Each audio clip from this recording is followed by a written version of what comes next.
Hey everybody, what's up? I'm going to try to make this a little short and sweet, but since my family member's in the shower right now, you know, I can understand how, Jeff Shigo, Schleg Daddy, and some other people, maybe at the British Fizz, at Dad's Arm Wrestling, and such, kind of feel about who the ringleader of the Ace and Eights could be in TNA. And quite frankly, it's not a bad assumption, especially now when you got wrestling sources like ringsidenews.com, lordsofpain.net, and many others talking about how his possible return could be. And of course, well, you know who I'm talking about, and that's Jeff Jarrett. How his return could be, his possible return.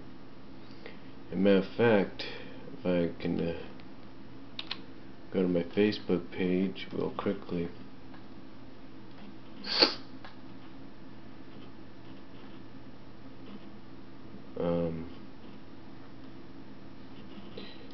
See if I can find it.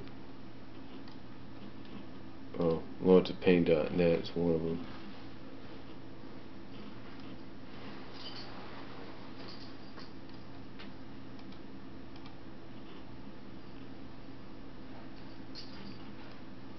See, should be here somewhere.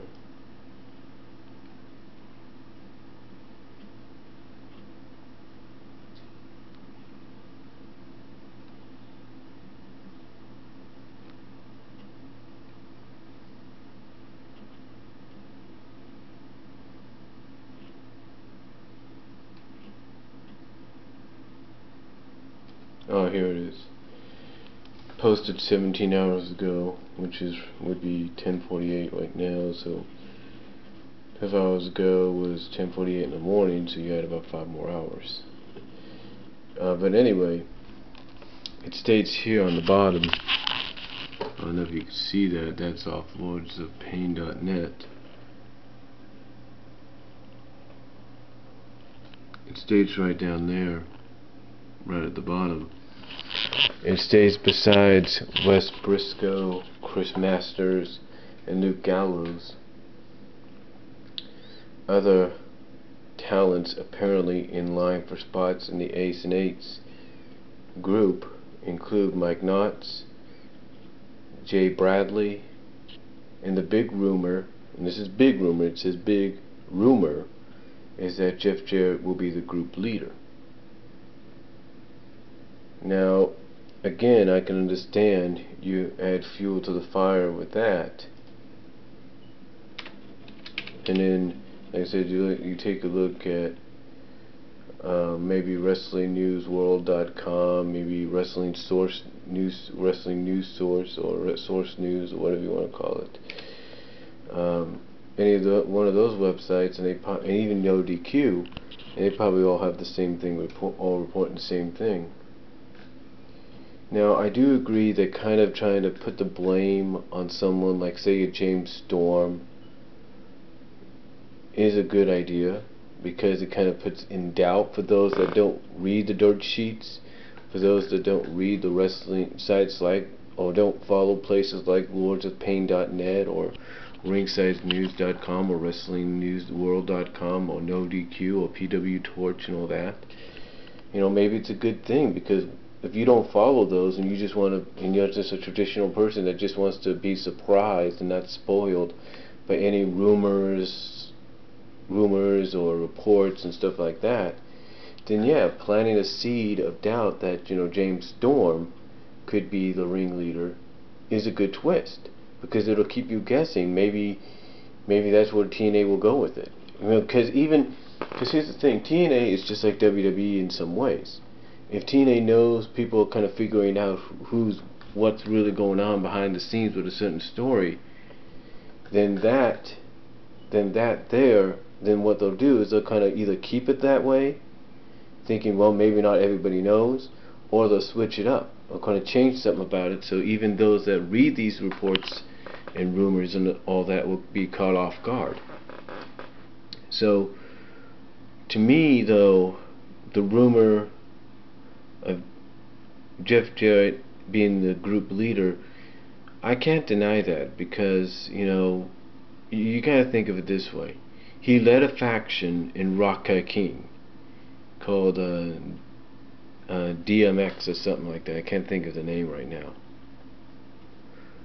He led a faction in Rock King. So it only makes sense that maybe he wanted to leave a similar faction here in TNA Impact Wrestling. But will it have a big of an impact as this group did in Rock King, as this DMX group or whatever it was called in Rock King did there, or would it have less of an impact? Now, I can understand that some people don't like the idea sometimes of a faction coming in, and as Jeff Schiegel has pointed out, being overbearing, always being pushed above the other talent and mowing them down so they can look good. The thing is, with factions like Ace or Eights and those that have been rumored and reported to be part of this group, just like with the Nexus, just like with the NWO, just like, say, even less successful groups like, say, the Core, less successful, well, not just less successful groups, but groups, very legendary groups like what we saw on Raw, DX, and sometimes copycatted groups like, say, Immortal or Main Event Mafia, just to name a few. Maybe Fortune when they were part of Immortal, but you get the point. The reason they're always put in a situation, the reason they always are pushed and basically shown to dominate over the competition, the established competition of said company, of the company of which they were established, of which they were created in or debuted in. The reason they're always mowing over that talent, even if it's top talent, even if it's your world champion or your secondary champion or tag champions, is to establish them in that company, so that even when the faction breaks off, and they're all on their own in that company, at least they now have a footing there. At least they've established themselves now as part of that company, and that's what's going on with the Ace and Eights. Right now, they're basically allegiance to no one. Everybody in Impact Wrestling is their enemy. So, for right now, that's a good thing. And when the time comes, when they do reveal who they are and who the leader is, and finally, let's say, have the first major loss, and let's say down the line disband, slowly but surely disband, at least those members, like, say, a Masters, a Gallows, a Briscoe, a Bradley, a Knox, and whoever else, at least they would have established themselves in TNA as, at least, as being a force to be reckoned with, no matter what they're put into in TNA. No matter if, let's say, Gallows and Knox obviously would be put in a tag team. Briscoe and Bradley we would probably put in singles competition, but you get the idea.